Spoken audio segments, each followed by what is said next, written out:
So I want to talk just briefly on what I'm about to do here, and then we'll get to welding. I've seen welding exhaust manifolds done in the past, but I've never done it myself. So this is kind of the learning curve for me too. And if you want to try this, by all means. Your exhaust manifold is cracked already. Why not try it? Now, if you've never had experience welding at all, yeah, you can go find a welding shop or a friend that has experience and do this with them. But I say, why not learn a new skill for yourself? And there again, if you've never done welding, you don't have a welder, find a friend. I mean, you can buy inexpensive stick welders. This is only 3/32 rod, so it doesn't take a very expensive stick welder to use this. Very low amperage. But why not practice with regular rod on mild steel, learn to do some butt joints, and learn this for yourself. I'm learning it for myself. Now, I've had plenty of welding experience in the past. It's been many years since I've stick welded because I just reach for the MIG welder when I need to. But anyway, I really encourage you to do this yourself.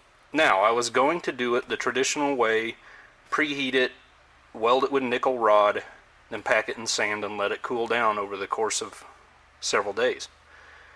But I came across Muggy Weld. Many of you, I'm sure, have heard this. I'm sure there's many videos out there of guys using this. This is an exhaust manifold kit that they produce, and it comes with six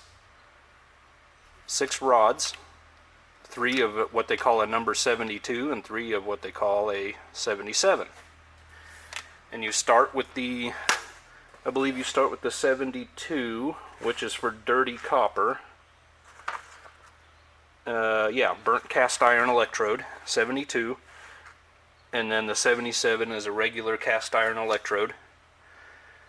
So I'll start with the 72, which I believe is this one, the copper colored one, and I will go over it. And then I will finish going over that with the 77.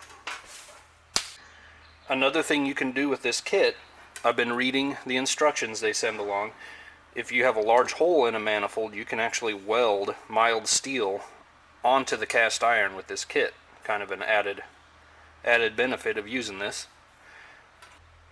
So I'm going to do spot welds, probably every inch or so, to hold the manifold, to hold the split where it's supposed to be, and then I will start to weld in 1-inch increments, which isn't going to be a big deal on this, because other than that I have about 2 inches there, but everything else is pretty short distance. One more thing I'll tell you, I don't have a traditional plug-in stick welder available to me that's working right now, so I'm going to be using this Miller Bobcat welder generator. Unfortunately, the controls are far more ambiguous than I would like. So for 3/32 rod, I have this setting, which is 40 through 110 amps. That's a big difference, but I am hoping the electronics in there figures out more or less that I need low amperage. We'll see.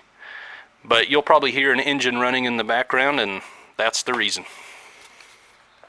Also, immediately after each weld, you want to chip it out and clean the slag off.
So here's what's going on. I got the 72 weld on there, and I wasn't too happy with how it was turning out, but I went ahead and started going over it with the 77, and I was really unhappy with how that was turning out. I tried it on a piece of mild steel here, and I got an excellent bead out of it on that. So I don't know if my manifold is just so extremely dirty, even though I sandblasted it and I had a good notch ground in there down to clean metal. Yeah, it's just not turning out the way I hoped it would. So I'm going to keep playing with it. I got a halfway decent weld with the 77 on the bottom here. It's a little lumpy, but it will probably turn out okay. And now I'm just trying to clean out where the main crack was here and see if I can get a better looking bead. So we'll keep working with it.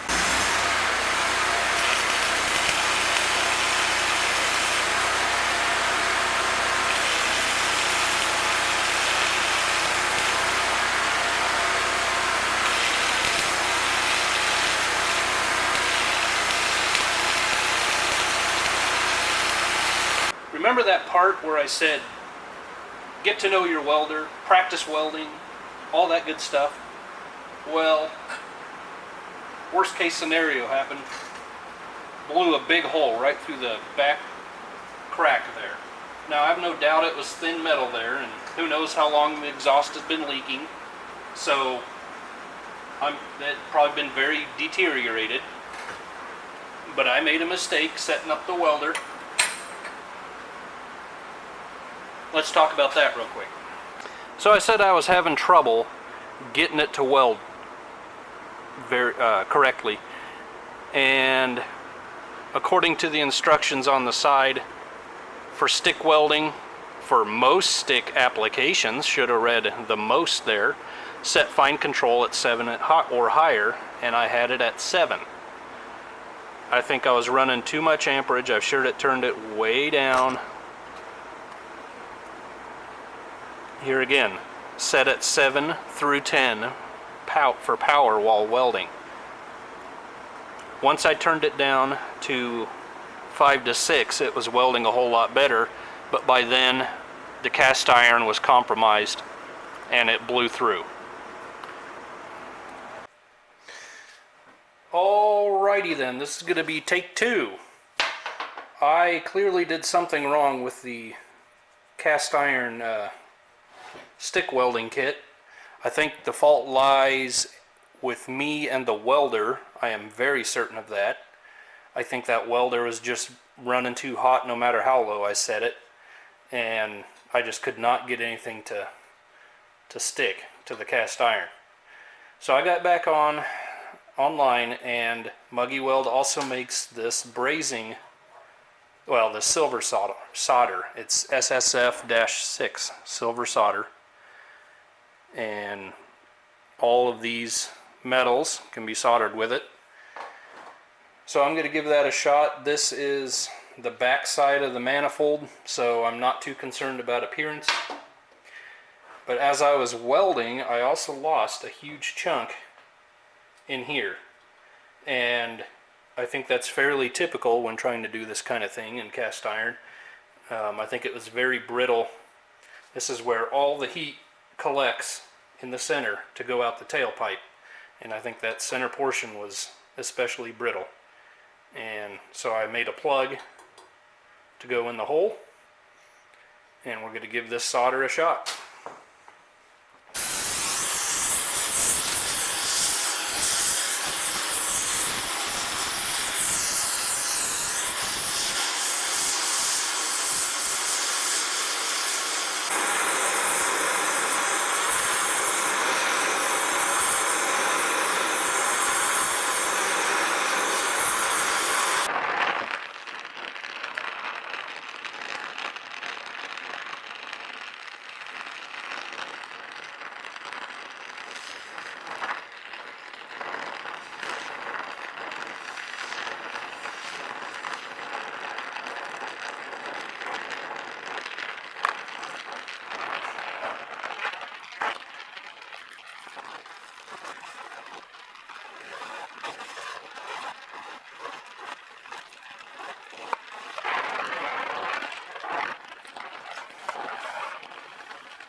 Well, there you have it. That is one soldered manifold.